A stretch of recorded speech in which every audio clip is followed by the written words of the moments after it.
10 November diperingati sebagai Hari Pahlawan Nasional. Beragam kegiatan dan upacara bendera hingga tabur bunga dilaksanakan untuk mengenang jasa pejuang.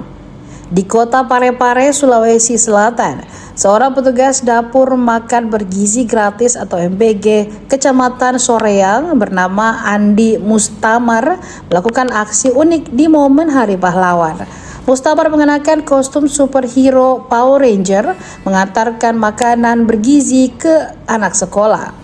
Dari pantauan tribuntimur.com pada Senin 10 November 2025, tiba di SD Negeri 78 Parepare dengan mobil box bertuliskan Satuan Pelayanan Pemenuhan Gizi.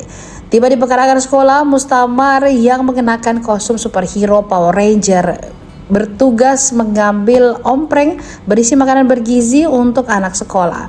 Kostum Power Ranger yang ketat tidak menyurutkan semangat Mustamar mengantarkan MBG. Mustamar mengungkapkan dirinya sengaja membeli kostum Power Ranger untuk dikenakan saat membawa MBG ke sekolah. Ia mengungkapkan sejak dirinya mengenakan kostum itu di sekolah, anak-anak antusias menunggu MBG dibagikan. Rangers membagikan MBG ke anak-anak. Ini Pak, dari kostum Power Rangers ini termotivasi dari mana itu? Kami melihat dari TikTok yang ada di daerah Jawa. Kami mengikuti bagaimana untuk memberikan kebahagiaan buat anak-anak. Ini Pak, kalau di sekolah itu apa saja yang dilakukan sama anak? Bagaimana responnya anak-anak itu Pak? Responnya anak-anak sangat bagus. Malah anak-anak selalu tiap hari meminta Power Rangers tiap hari. Memang itu mau pakaian kostum Power Rangers-nya kapan saja Pak? Setiap hari? Kami rencanakan sekali sebulan. Oh, sekali sebulan ya.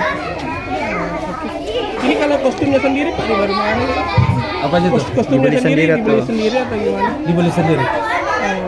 Pak, tadi sempat kita yang bawa sendiri mobilnya. Iya, saya bawa sendiri mobil.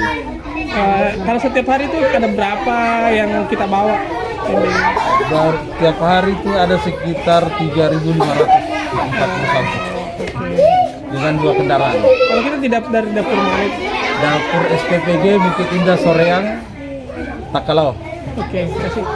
Download Tribun X sekarang, menghadirkan lokal menjadi Indonesia.